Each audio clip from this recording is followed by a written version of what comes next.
SSLC പരീക്ഷാഫലം May 15 പ്രസിദ്ധീകരിക്കും. May 22 higher secondary പരീക്ഷാഫലം വരിക. ഫലപ്രഖ്യാപനം കഴിഞ്ഞാൽ ഉടൻ തന്നെ പുനർമൂല്യനിർണ്ണയം അപേക്ഷ സ്വീകരിക്കും. മെയ് അവസാന വാരം ഇതിന്റെ ഫലവും പ്രഖ്യാപിക്കും.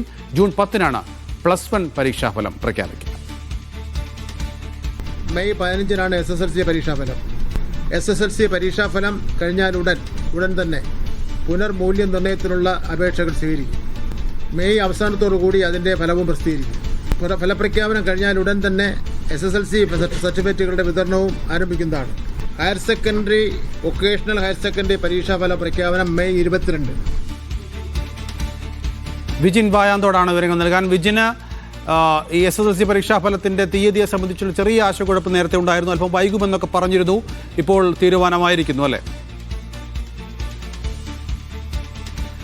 നൗഫൽ, തീർച്ചയായും. അതായത് SSLC പരീക്ഷാ ഫലപ്രഖ്യാപനം അത് 15 നടത്താൻ കഴിയും എന്നുള്ളതാണ് നിലവിൽ ഇപ്പോൾ മന്ത്രി അറിയിച്ചിരിക്കുന്നത്. നേരത്തെ നൗഫൽ സൂചിപ്പിച്ചതുപോലെ ഒരുപക്ഷെ 20 ശേഷമായിരിക്കും എന്നുള്ളൊരു സംശയമൊക്കെ നേരത്തെ പ്രകടിപ്പിച്ചിരുന്നു. മൂല്യനിർണ്ണയം പൂർണ്ണമായും പൂർത്തീകരിക്കേണ്ട സാഹചര്യം അതൊക്കെ കണക്കിലെടുത്താണ് അത്തരത്തിൽ ഒരു തീയതി മാറാനുള്ള സാധ്യതയുണ്ട് എന്ന തരത്തിലുള്ളൊരു അഭിപ്രായം വിദ്യാഭ്യാസ മന്ത്രിയുടെ തന്നെ ഭാഗത്തുനിന്നുണ്ടായിട്ടുള്ളത്. എന്തായാലും ഇന്ന് ഇപ്പോൾ മന്ത്രി തന്നെ പ്രഖ്യാപിച്ചിരിക്കുന്നത് മെയ് 15 SSLC ഫലപ്രഖ്യാപനവും ഒപ്പം തന്നെ മെയ് 22 ഹയർ സെക്കൻഡറി പരീക്ഷാ ഫലപ്രഖ്യാപനവും നടത്തും എന്നുള്ളതാണ്. എന്തായാലും അതിനുശേഷം 2 പരീക്ഷകളുടെ ഫലപ്രഖ്യാപനവും നടത്തിയതിന് തൊട്ട് പിന്നാലെ തന്നെ പുനർമൂല്യനിർണ്ണയത്തിനുള്ള അപേക്ഷകൾ സ്വീകരിച്ചു തുടങ്ങും. അതുമായി ബന്ധപ്പെട്ട മറ്റ് നടപടികളൊക്കെ പൂർത്തിയാക്കി മെയ് അവസാനത്തോടുകൂടി അതിന്റെ പരീക്ഷാ ഫലപ്രഖ്യാപനവും നടത്തുമെന്നുള്ളതാണ് മന്ത്രി വ്യക്തമാക്കുന്നത്. ഒപ്പം തന്നെ മന്ത്രി കൂട്ടിച്ചേർത്ത മറ്റൊരു കാര്യം, ഈ മൂല്യനിർണ്ണയവുമായി ബന്ധപ്പെട്ട് ചില അധ്യാപകർ അത് അത്ര ശരിയല്ലാത്ത രീതിയിലുള്ള ഇടപെടൽ നടത്തിയിട്ടുണ്ട്. അതായത് ഒരു പരീക്ഷാ മൂല്യനിർണ്ണയത്തിൽ ഇടപെടേണ്ട രീതിയിലല്ല ചില അധ്യാപകർ ഇടപെട്ടത്. അത്തരം അധ്യാപകർക്കെതിരെ ഇനിയുള്ള